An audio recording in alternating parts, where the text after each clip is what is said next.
Martinique, fin de la visite du président du Sénat, Gérard Larcher. C'est au pas de charge et en bus que le président a visité les travaux de la nouvelle aérogare de l'aéroport Aimé Césaire au Lamentin, avec une ambition et des perspectives d'avenir. Le président Gérard Larcher a tenu une conférence de presse pour expliquer sa visite en Martinique et les enjeux d'une prochaine réforme des institutions françaises et reprendre l'avion en direction de l'île sur la Guadeloupe.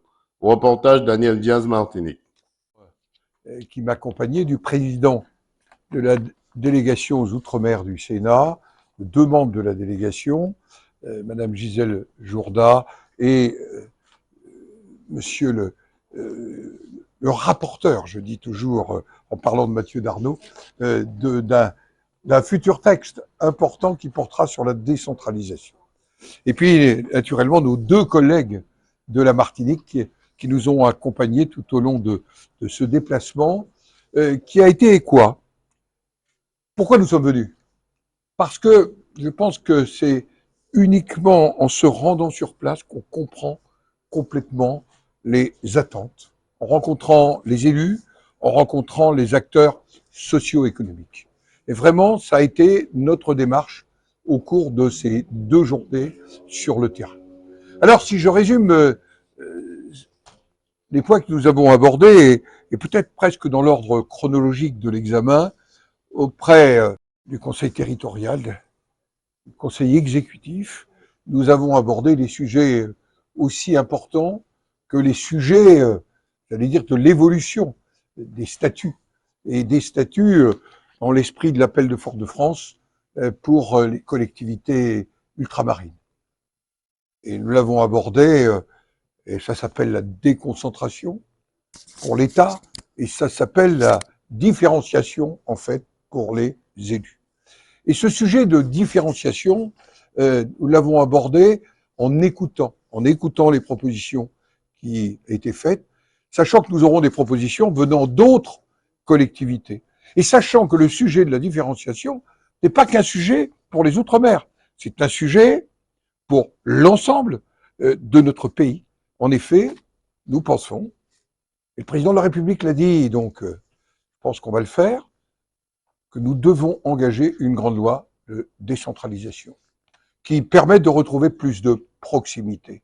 Car l'objectif, c'est pas encore de changer le statut pour le statut, c'est comment on conduit mieux les politiques publiques, comment on répond, j'allais dire, aux attentes des citoyens dans leur quotidien comme dans leur devenir. Mieux traiter des sujets de vie quotidienne qui s'appellent l'accès au logement, l'accès à l'eau, mieux traiter aussi sur l'appréhension dans les relations avec l'État de l'école. Et c'est ici quelque chose d'essentiel. Nous avons ressenti aussi que la question de l'attractivité ici était majeure. Je le dis devant les deux sénateurs car je connais leur engagement. Comment la réalité de la baisse démographique de la Martinique, c'est un enjeu strictement majeur. Et puis, au-delà de la différenciation, nous avons abordé aussi ce que serait une vraie décentralisation, c'est-à-dire le retour de vrais leviers qui passent par l'autonomie financière et fiscale.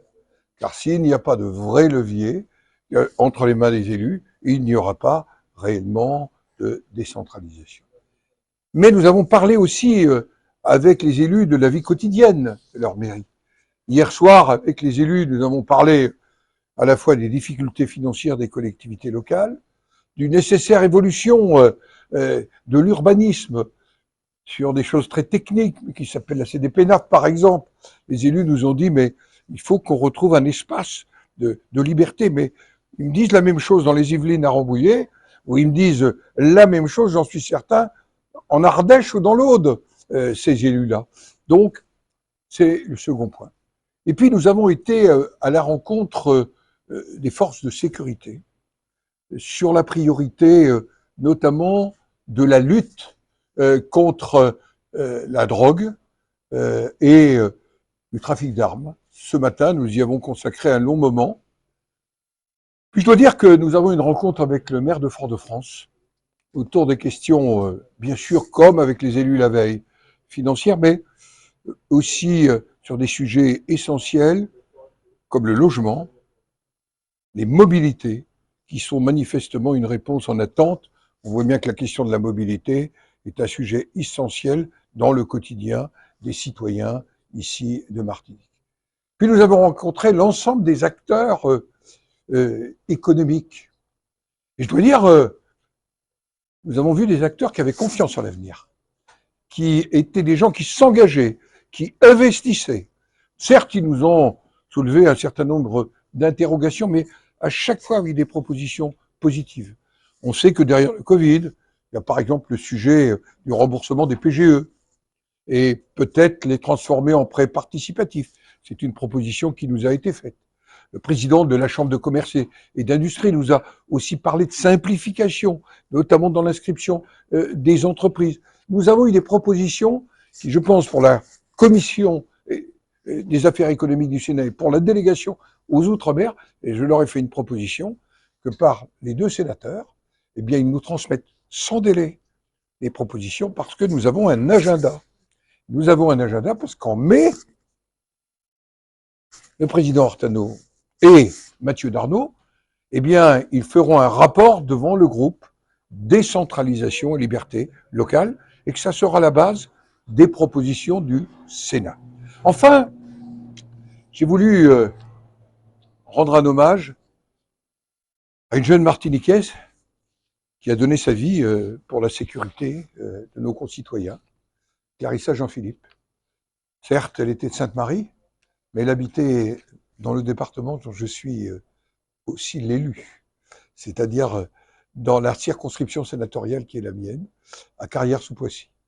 Et que pour nous, c'était, j'allais dire, en étant auprès de sa maman, en ayant ce temps de mémoire, montrer que la République n'était pas dans l'oubli de celle, et il y en a eu d'autres, vous le savez, je pensais en même temps à ce qui s'était passé Charlie Hebdo, à l'hypercachère, dans ces moments-là, eh bien nous avons eu ce moment important. Et puis, nous sommes ici à l'aéroport international Martinique Aimé Césaire.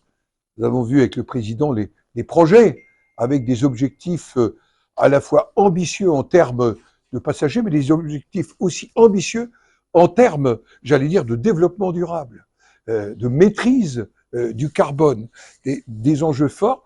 Et puis auparavant, j'allais dire presque 20 ans après, comment Parme jouait un rôle, c'était d'ailleurs pour nous quelque chose, c'est une forme d'incubateur, alors qu'on ne parlait pas d'incubateur, qui était né il y a 20 ans pour l'agroalimentaire. Je veux dire que nous avons été assez étonnés par les travaux qui étaient conduits. Enfin, je voudrais terminer en m'adressant à mes deux collègues ici de la Martinique. Le Sénat, vous savez, c'est l'article 24 bis de la Constitution, ça représente les collectivités territoriales de la République. Et donc, ici, les 34 communes, les 3 intercos, le territoire lui-même, mais au travers de ces élus, c'est aussi la parole des citoyens. J'ai été frappé comment nos deux collègues étaient attentifs.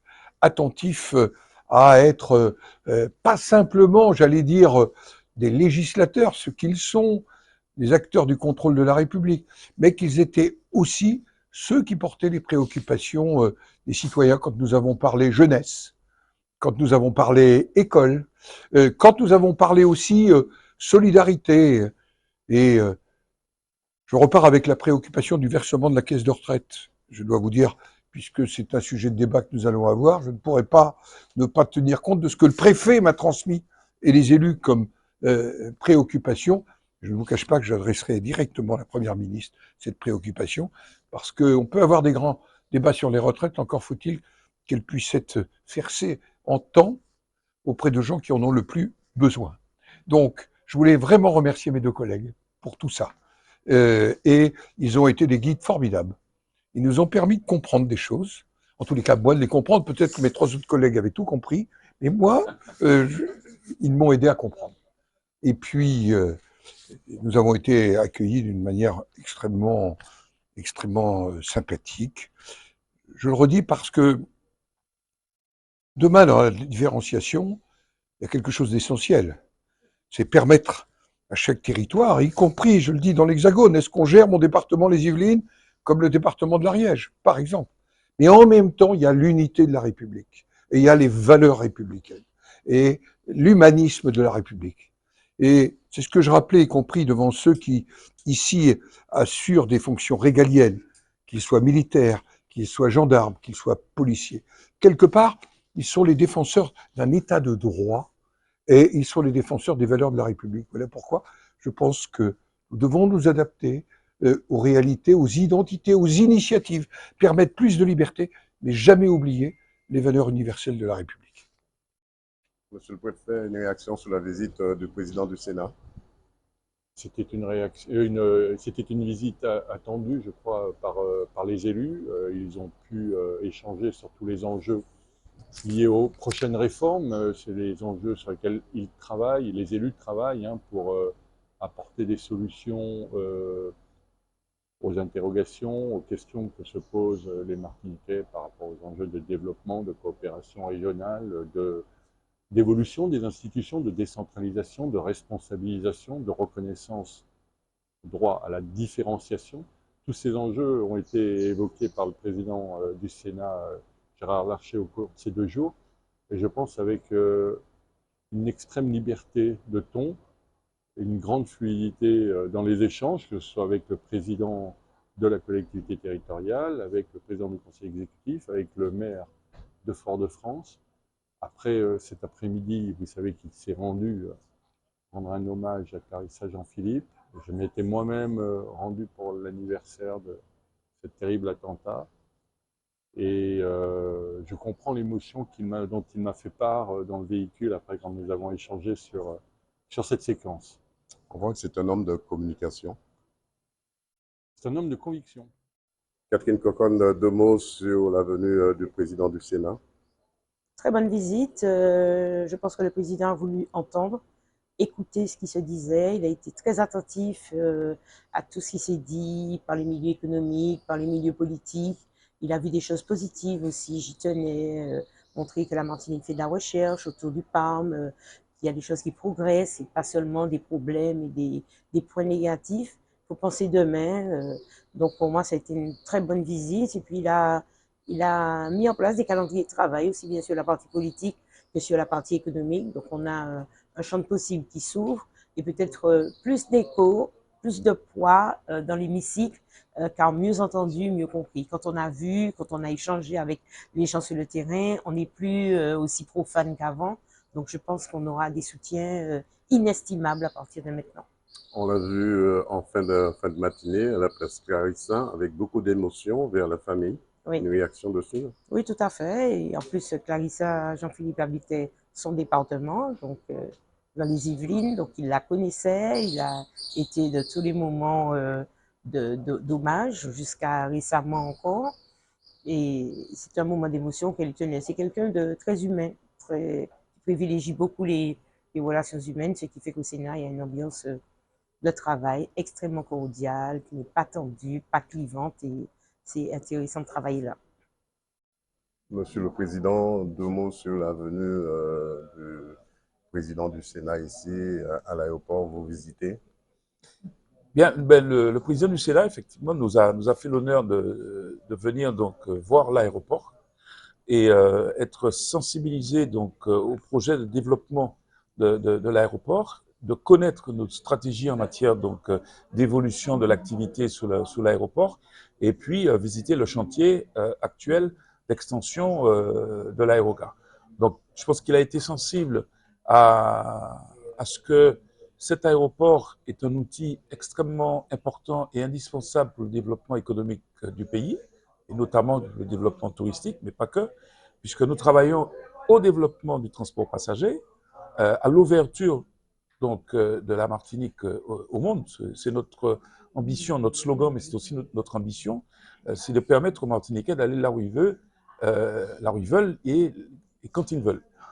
Et donc, ça veut dire de travailler au développement de liaisons nouvelles au départ de la Martinique vers les différents marchés européens, américains, caribéens et africains. Et cela, il faut qu'on ait un outil à la hauteur de ces ambitions-là. Nous travaillons également beaucoup au développement également du fret, de la zone logistique. C'est un sujet extrêmement important également. Et nous travaillons également au développement de l'aviation générale et l'aviation d'affaires. Donc c'est tout cela que nous lui avons présenté. Et puis concrètement, nous sommes allés donc visiter le chantier d'extension compte tenu de l'état d'avancement des travaux. Il a bien pris connaissance d'où nous sortons et où nous voulons aller, étant entendu que bon, c'est un chantier qui est compliqué parce qu'il faut travailler en même temps, il faut préserver les conditions de déroulement du trafic actuel, ne pas gêner le déroulement du trafic. Donc c'est vraiment un exercice un peu difficile. Travailler en symbiose. Voilà, donc faire très attention à cela, ne pas pénaliser le trafic existant. Et donc, c'est la vigilance que nous avons de tous les instants, et en même temps mener jusqu'au bout ce chantier qui doit être terminé donc, en décembre 2023. En tout cas, vous êtes un homme heureux ce soir, aujourd'hui, de voir ce président. Ben, nous sommes heureux parce que c'est peut-être en quelque part une reconnaissance du travail que nous faisons, de l'importance de l'outil aéroportuaire pour la Martinique, et puis donc, de constater, de toucher du doigt les difficultés d'un tel chantier, et les difficultés d'une telle ambition pour la Martinique. On a besoin d'être accompagné par l'ensemble des acteurs majeurs que sont l'État, la collectivité territoriale, la Chambre de commerce et les villes du Lamentin et de Ducos qui sont nos actionnaires. Et donc, c'est important pour nous que ces différents acteurs touchent du doigt la réalité et de la vie de l'aéroport et nous accompagner pour continuer à travailler à son développement, pour offrir à la Martinique un outil de qualité et au service donc, du développement économique du pays. Alors, dernière question, pour 2023, quels sont vos projets, quels sont vos souhaits aussi? Alors, 2023, le premier souhait, c'est finir ce chantier, parce que bon, là maintenant, nous sommes sur un planning extrêmement serré. Les entreprises sont très motivées, nos équipes sont très motivées pour pouvoir finir le chantier au 23 décembre 2023. Et nous avons un autre projet qui est donc un centre d'affaires que nous voulons construire donc, sur l'aéroport avec des bureaux à louer, un centre de conférence, avec un hôtel, etc.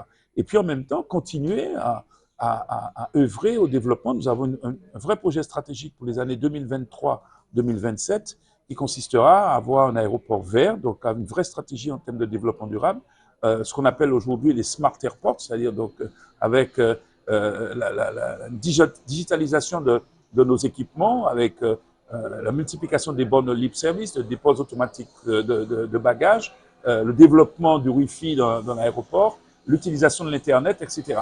Donc, et puis une vraie performance économique pour nous permettre de supporter nos investissements qu'on doit faire.